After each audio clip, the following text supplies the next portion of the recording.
Hello बच्चों, let's read this question. The question says metallic character from top to bottom in a group. बच्चों, इस question में पूछा गया है कि हमारे पास मेटालिक कैरेक्टर हमें कैसा देखने को मिलेगा अगर हम टॉप टू बॉटम हमारे ग्रुप के अंदर मूव करते हैं, तो क्या देखने को मिलेगा। तो फर्स्ट ऑफ ऑल बात करते हैं इस क्वेश्चन में हमारे की कंसेप्ट के बारे में। और की कंसेप्ट क्या होगा बच्चों, हमारे पास मेटालिक कैरेक्टर। बच्चों, हमें पता होना चाहिए मेटालिक कैरेक्टर होता क्या है। और अगर मेटालिक कैरेक्टर जानना है तो हमें पता होना चाहिए मेटल्स क्या होते हैं। क्या पता होना चाहिए मेटल्स कौन होते हैं। बच्चों, मेटल्स वो एलिमेंट्स होते हैं जिनकी टेंडेंसी होती है लूज इलेक्ट्रॉन करने की। Tendency to lose electron. जितना इजीली ये इलेक्ट्रॉन को लूज कर देते हैं ये उतने अच्छे मेटल होते हैं। इसलिए ये अच्छे conductors of heat and electricity भी होते हैं। टेंडेंसी टू लूज इलेक्ट्रॉन्स इनकी क्या होती है, टेंडेंसी टू लूज इलेक्ट्रॉन। ये हमारे पास मेटल होते हैं। तो यही हमारा इनका मेटेलिक करेक्टर होता है।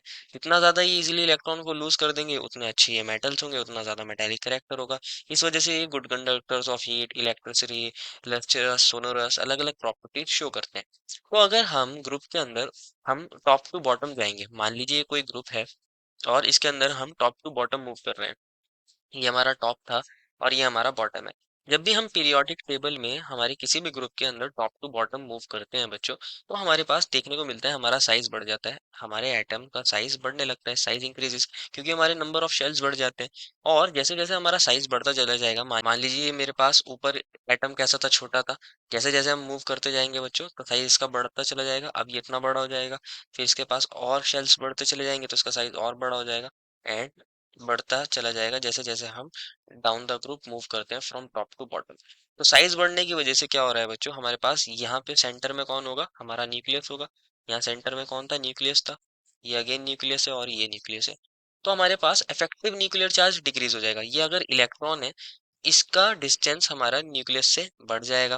तो ये हमारा न्यूक्लियस इजीली इलेक्ट्रॉन को होल्ड नहीं कर पा रहा होगा। हमारे पास यहाँ हमारा पॉजिटिव चार्ज था और यहाँ इलेक्ट्रॉन था, दोनों पास पास थे। फिर थोड़ा सा इलेक्ट्रॉन और पॉजिटिव चार्ज के बीच में डिस्टेंस बढ़ गया। अब हमारे पास और ज्यादा बढ़ गया, लास्ट केस में सबसे ज्यादा बढ़ जाएगा। तो जैसे जैसे इलेक्ट्रॉन से डिस्टेंस बढ़ता जा रहा है तो न्यूक्लियस का इंटरेक्शन फॉर इलेक्ट्रॉन कम होता चला जाएगा। इसी को बोलते हैं हमारे पास इफेक्टिव न्यूक्लियर चार्ज क्या हो जाएगा, डिक्रीज हो जाएगा। इफेक्टिव न्यूक्लियर चार्ज डिक्रीज हो जाएगा। और अगर इफेक्टिव न्यूक्लियर चार्ज डिक्रीज हो जाएगा बच्चों, तो इलेक्ट्रॉन को लूज करना क्या हो जाएगा, इजी हो जाएगा। इलेक्ट्रॉन लूज करना कैसा हो जाएगा, इजी हो जाएगा। और अगर इलेक्ट्रॉन को लूज करना इजी हो जाएगा तो हमारा मेटालिक करेक्टर कैसा हो जाएगा, इंक्रीज हो जाएगा। Metallic character increases. Metallic character increases. तो यही हमसे पूछा गया था कि मेटालिक करेक्टर में हमें क्या चेंज देखने को मिलेगा अगर हम top to bottom in a group move करते हैं। Therefore final answer is metallic character from top to bottom in a group increases. I hope you understood it well and best of luck.